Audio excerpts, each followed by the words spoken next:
Hi there. This interview simulation focuses on load balancers and traffic routing in real production systems.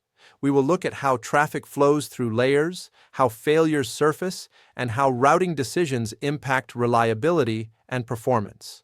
Before each answer plays, pause for a moment and give your own response out loud, as if you were in a real interview. It is one of the best ways to train.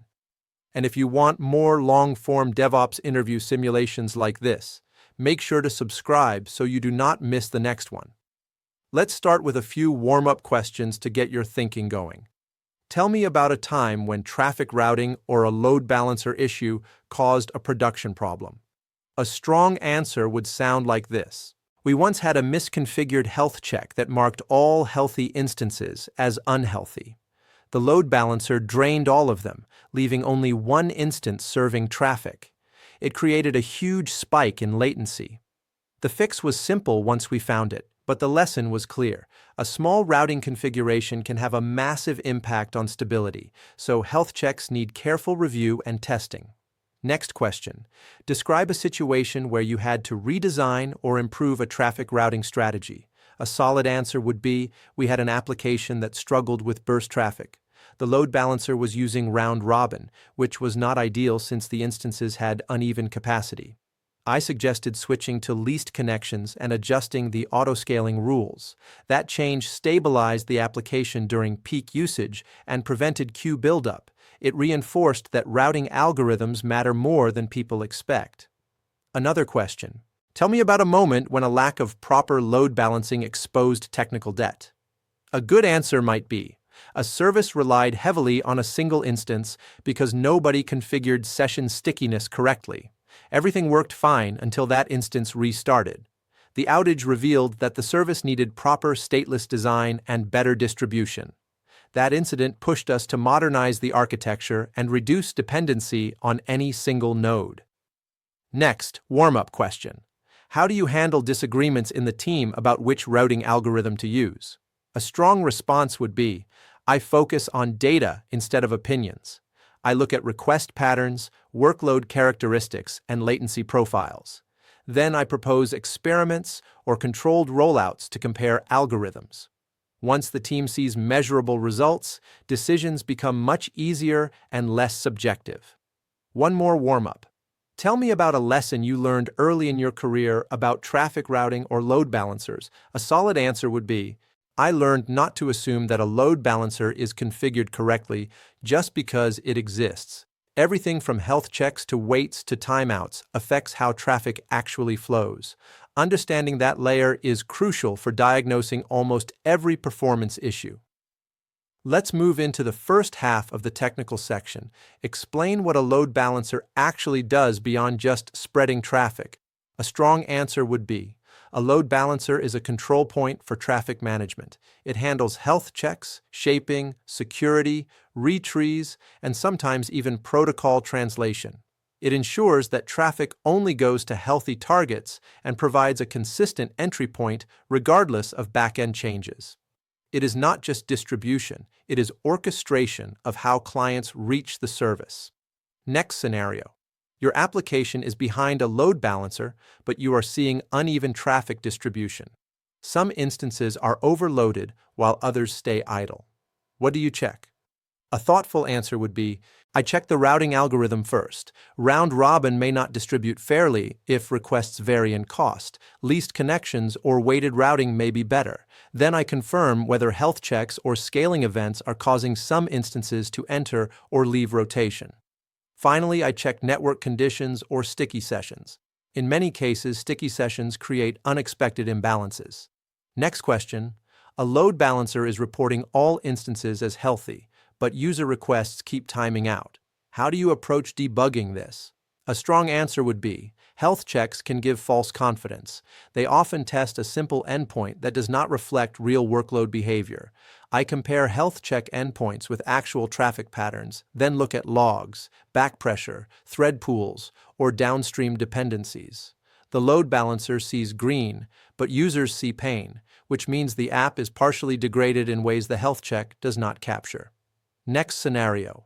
Your service needs to handle both internal and external traffic. Would you use one load balancer or separate ones? A mature answer would be, I use separate load balancers.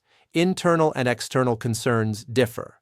External traffic needs security rules, public exposure, and often caching. Internal traffic needs predictable routing, identity, and sometimes different protocols. Merging both adds risk and confusion. Separation gives clarity, better access control, and safer scaling. Next question. You need to decide between Layer 4 and Layer 7 load balancing for a new service.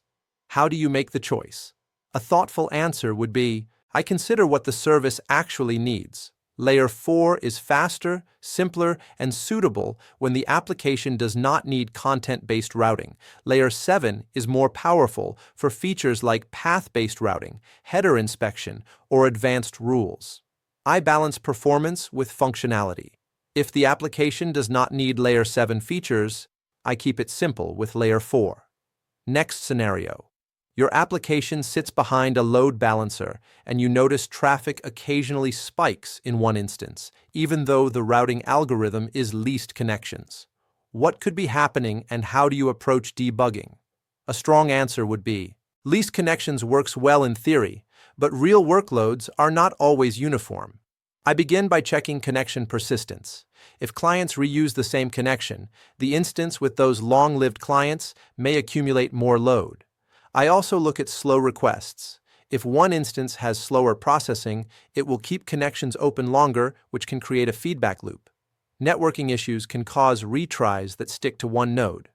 My debugging path is to inspect request duration, connection lifetime, retry patterns, and any session affinity that might be in effect without us realizing it. Next scenario. Your system uses a global load balancer that routes users to their closest region based on latency. But during a sudden regional issue, users keep getting routed to the unhealthy region. What do you investigate? A mature answer would be, I start by checking the health checks that feed into the global routing logic. If the health check is too shallow or too lenient, the global balancer might think a region is healthy even when the application is not functioning correctly. Next, I verify propagation speed. Some global routing systems take time to update routing tables. DNS-based systems can be especially slow if TTL values are high.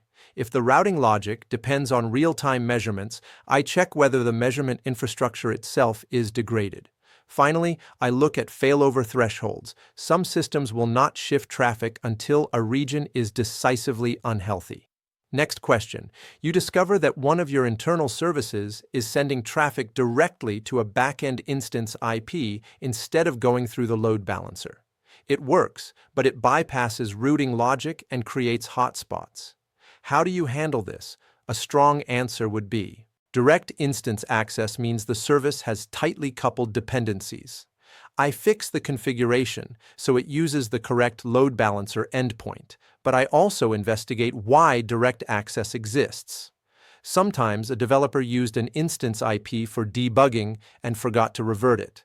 Other times the load balancer was misconfigured or had poor performance, so someone worked around it. I correct the root cause so developers do not feel the need to bypass routing in the future. Load balancers exist to shield services from backend variation, so bypassing them is a reliability risk. Next scenario. Let's say you use sticky sessions at your load balancer. You plan to scale out, but you are worried new instances will not receive traffic for a long time. How do you design around this? A thoughtful answer would be, sticky sessions tie users to specific instances, which is helpful for stateful workloads but makes traffic distribution uneven. To expand cleanly, I either move session state into a shared store so stickiness is not needed, or I use short-lived session affinity so that new instances gradually receive connections. Another option is to pre-warm new instances to attract traffic. Long-term, I prefer making the application stateless so that the load balancer can route freely and scaling becomes predictable. Next scenario. A Layer 7 load balancer gives you powerful routing features, but it adds noticeable latency. Your team believes switching to Layer 4 will reduce the overhead. How do you decide? A mature answer would be, I start by measuring the absolute latency introduced by Layer 7. Sometimes the number feels large, but in context, it is negligible. If the Layer 7 features are essential for routing, security, or multi-service architecture, removing them can create bigger problems than the latency solves. If the application does not need path routing, header rules, or content inspection, then Layer 4 might be a better fit. The decision is based on feature requirements, latency tolerance, and operational complexity. Performance alone does not dictate the answer. Final scenario for this section. You notice that during a deployment, traffic starts shifting unevenly. Some instances get drained too early, while others remain overloaded. This causes user-facing errors. What is your approach to fixing this? A strong answer would be, I start by looking at the connection draining settings. If the drain timeout is too short, the load balancer may drop users prematurely. If it is too long, the draining instance keeps handling too much traffic and fails gracefully. I also look at how auto-scaling interacts with deployments. Scaling events during a rollout can confuse routing logic. In some platforms, readiness signals are not synchronized with auto-scaling or deployment strategies. The goal is to ensure that new instances become ready before old ones drain, and that draining follows a predictable, graceful process. Let's move into the final section. These scenarios are intentionally ambiguous and require clear thinking under pressure. Here's the first scenario. Your load balancer is reporting all instances as healthy, yet users in one specific region are experiencing high latency and intermittent failures. Other regions seem mostly fine. You have incomplete information and no clear root cause. What do? A strong answer would sound like this. I avoid assuming the issue is back-end related just because the load balancer shows green. Regional problems can come from network congestion, misrouted traffic, or issues in upstream providers. I start by focusing on the scope. If the problem is isolated to a region, I shift a percentage of traffic in that region to another region to stabilize user experience. While doing that, I investigate routing paths, CDN logs, and regional network metrics. The key is stabilizing users quickly without waiting for a perfect diagnosis. Next scenario. You are in the middle of a deployment. Half the new instances are healthy, but the other half fail readiness checks. The load balancer is aggressively routing traffic away from the failing instances, overloading the healthy ones. Rolling back will take time. What is your call? A thoughtful answer would be, I focus on stabilizing the healthy instances. First, I freeze the deployment and stop anything from progressing. I manually drain the failing instances so they do not attract or retry traffic. Then, I evaluate how to quickly add capacity to the healthy group.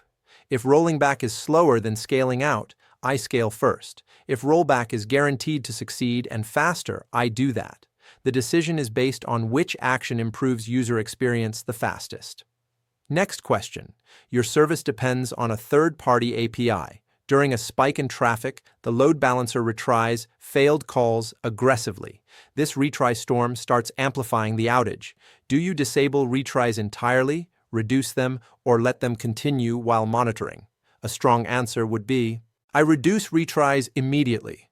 Aggressive retries often become the root cause during partial outages because they multiply traffic. I switch to a more conservative pattern such as jittered backoff or circuit breaking. Then I add request shedding if necessary to protect the backend. Completely removing retries might create errors for transient issues, but reducing the retry pressure is essential to prevent collapse. Next scenario. Your global load balancer starts routing a portion of traffic to a region that is undergoing maintenance. It is not fully down, but it is unstable. Engineering teams in that region insist the maintenance is low risk. Metrics suggest otherwise. What do? A mature answer would be, I trust data over optimism. If metrics show instability, I shift traffic away regardless of assurances. Maintenance is already a risky period, and routing users into an unstable region can widen the impact. After shifting traffic, I work with the regional team to identify whether the instability is temporary or a deeper problem. It is always easier to reroute early than to recover from user-facing errors. Final pressure scenario. During a major outage, your load balancer appears to be functioning normally, but you cannot tell whether downstream services are recovering or still failing. The metrics dashboard is lagging by several minutes and logs are incomplete. How do you make decisions with missing signals? A strong answer would be, in this situation, I rely on the fastest and most reliable signals available, usually synthetic probes or small batches of test traffic. I gradually increase traffic and measure how the system responds, almost like controlled exposure. If the service handles the probe traffic without errors, I expand. If not, I scale back and continue investigating. When monitoring is unreliable, the safest approach is incremental traffic shaping and continuous validation. Decisions under uncertainty need tight feedback loops, even if they are manual. Before we wrap up, take a moment to think about the scenarios you heard. Traffic routing failures are often subtle. A system can look healthy on dashboards while users experience real problems. Load balancers do not fix broken architecture. They amplify whatever the backend gives them. Which scenario challenged you the most? Was it retry storms, uneven deployments, regional outages, or missing observability signals? Let me know in the comments. And if you want more long-form DevOps interview simulations like this, make sure to subscribe so you do not miss the next one.